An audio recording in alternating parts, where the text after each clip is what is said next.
மக்களே, இந்த ஒரு கதையில் நம்ம என்ன பார்க்க போகிறோன்னா, ஒரு ரொம்ப இன்ட்ரெஸ்டிங்காக இருந்துச்சு. அதிகம் பேசாதே அப்படிங்கிறது ஒரு தலைப்பு. எப்படா அதை கண்ட்ரோல் பண்ணுறது, இது ஏன் எதுக்கு இந்த கதை எழுதியிருந்தாங்க, ரொம்ப இன்ட்ரெஸ்ட் இருந்துச்சு அந்த வார்த்தையை பார்க்கும்போது. சரி, உள்ளே ரீட் பண்ணி பார்க்கலாம், ஏதாவது விஷயம் கிடைக்குதான்னு. சும்மா யார்ட்டையும் பேசாதனா பேச வருது, பேசிக்கிட்டு இருக்கோம், பேசாதனா எப்படி பேசாமல் இருக்க முடியும் அப்படிங்கிற ஒரு விஷயம்லாம் நம்ம முன்னாடி இருக்குது. சரி, ரீட் பண்ணி பார்க்கலாம். ரீட் பண்ணி பார்த்தேன். இவர் கொஞ்சம் அந்த கதை ரொம்ப வித்தியாசமாக ரொம்ப கரெக்டாக எழுதியிருந்தாங்க. அதனால் ஒரு மாதிரி கனெக்ட் ஆனிச்சு, வேறு ஒரு வேல்யூ இதில் கிடச்சிச்சு. அதனால தான் இந்த வீடியோவில் உங்கள்கிட்ட ஷேர் பண்ணணும்னு நினைக்கிறேன்.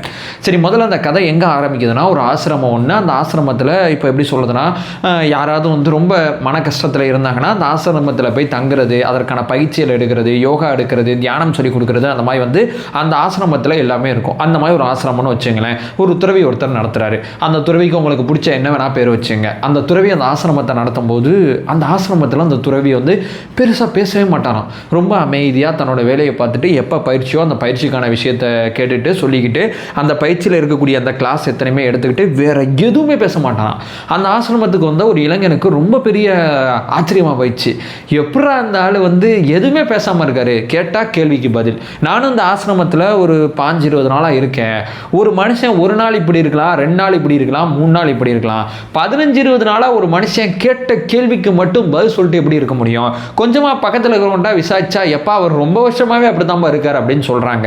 எப்படி ரொம்ப வருஷமாக ஒரு ஆளால் ஒரு வார்த்தை கூட ரொம்ப அதிகமாக பேசாமல் நிறைய கேட்டுக்கிட்டே எப்படி ஒரு ஆளால் இருக்க முடியும் அப்படிங்கிற அந்த கொஸ்டின் வந்து அந்த இளைஞனுக்கு வந்து ரொம்ப ரொம்ப நமக்கே ஒரு அந்த விஷயத்தெல்லாம் கேட்கும்போது ஒரு மாதிரி இருக்குல்ல, அது மாதிரி அந்த இளைஞனுக்கு ஒரு மாதிரி வந்துருச்சு. அந்த இளைஞன் வந்து ஒரு நாள் என்ன பண்ணிட்டாரு, இந்த துறவிகிட்ட போய் கேட்டலாம்.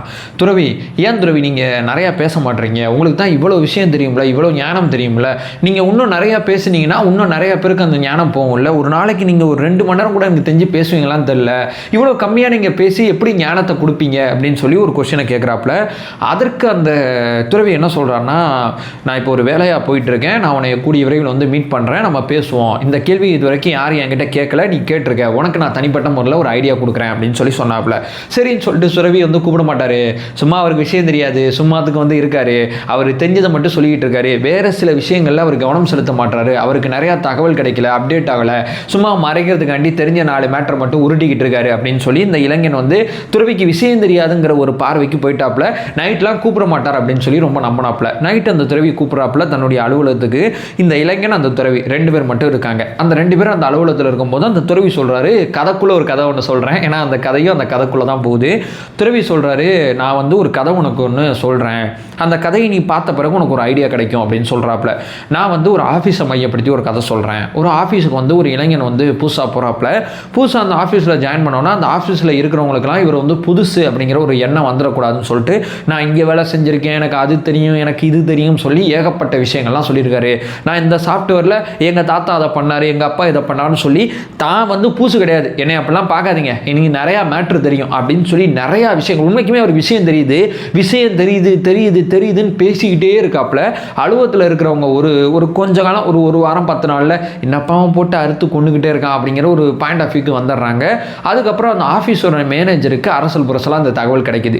அந்த ஆஃபீஸோட மேனேஜர் பார்த்தீங்கன்னா அந்த தகவல் அந்த இளைஞனை கூப்பிட்டு பேசுகிறாப்புல.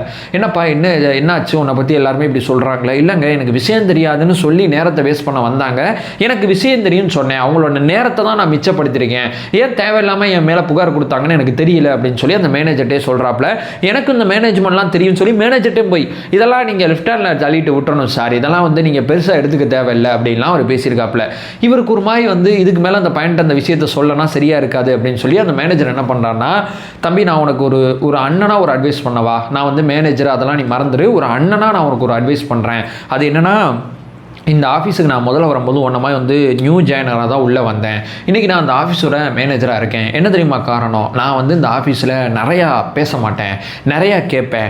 ஏன் நிறையா கேட்பேன்னா, நிறையா பேசுகிறேன்னா என்கிட்ட இருக்கிற தகவலை நான் நிறையா கொடுத்துக்கிட்டு இருக்கேன். எனக்கு இதனால் எந்த யூஸும் கிடையாது.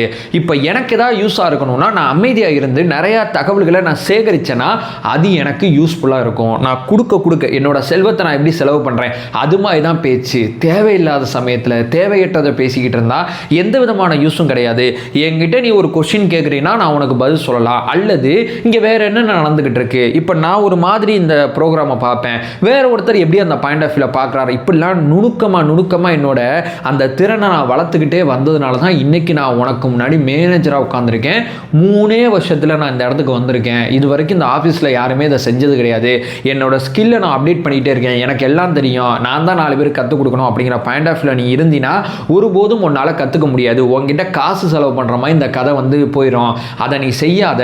முடிஞ்சளவு காசை சேமிப்பை சேர்க்கிற மாதிரி பல பேர் சொல்கிற தகவல் அத்தனையுமே அப்சர்வ் பண்ணு. யாராவது உங்ககிட்ட கொஸ்டின் கேட்குறாங்களா, மரியாதையாக பதில் சொல்லு. இது தம்பியை நான் உனக்கு சொன்னேன், தேவைன்னா எடுத்துக்கோ, தேவைன்னா வெற்று அப்படின்னு சொல்லி அந்த இளைஞன் அறிவுரை சொன்னதா இந்த துறவி இந்த இளைஞன்ட்ட கதை சொல்கிறாப்புல. இதன் மூலமாக அந்த துறவி என்ன சொல்ல வரான்னா, நான் நிறையா கற்றுக்கிட்டே இருக்கேன்பா, கற்றுக்கிட்டே இருந்தால் தான் நான் பேசுகிற அந்த 1 மணி நேரம் 2 மணி நேரம் மக்களுக்கு யூஸ்ஃபுல்லாக இருக்கும். நான் பொழுதனைக்கு உட்காந்து எனக்கு எல்லாம் தெரியும், நான் அந்த மூலத்தை கண்டுபிடிச்சிட்டேன், இந்த மூலத்தை கண்டுபிடிச்சிட்டேன்னு பேசுகிறதுனால எந்த விதமான விஷயம் இல்லை. ஒவ்வொருத்தர் என்கிட்ட பேசும்போது தனிப்பட்ட முறையில் அவரோட பிரச்சனையை நான் அண்டர்ஸ்டாண்ட் பண்ணிக்கிட்டே இருக்கிறதுனால தான் நான் பேசுகிற அந்த ஒரு வார்த்தை அவருக்கு சொல்யூஷனாக மாறுது. நிறையா கேளு, குறைவாக பேசு. ஏன்னா நிறையா கேட்கும் போது உனக்கு செல்வம் மேலே ஏறும். குறைவாக பேசும்போது பார்த்தீங்கன்னா உனக்கு அந்த மிக முக்கியமாக உன்னோட வார்த்தைக்கு மரியாதை இருக்கும். 2வது பார்த்தீங்கன்னா உன்னோட வார்த்தை ரொம்ப ரொம்ப ரொம்ப ரொம்ப மிக முக்கியமான ஒரு எப்படி சொல்கிறதுனா, ஒரு 10 நிமிஷம் பேச வேண்டியதில் நீ 1 நிமிஷத்தில் பேசுவ. அந்த ஸ்கில் உனக்கு டெவலப் ஆகும். இதனால தான் நான் அதிகமாக பேசுறதில்லை. ஏன்னா நான் இந்த ஞானம் அப்படிங்கிற பயணத்தில் பயணிச்சுக்கிட்டே இருக்கும்போது இவங்க அத்தனை பேரையும் சேர்த்து கூட்டு போயிட்டு இருக்கேன். இந்த பயணத்தில் நான் எவ்வளோ நாள் பயணிக்க போகிறேன், எவ்வளோ தூரம் இவங்க அத்தனை பேரையும் கூட்டு போக முடியுமோ அவ்வளோ தூரம் கூட்டு போகிறேன். டெய்லி அப்டேட் ஆகிட்டு இருக்கேன்.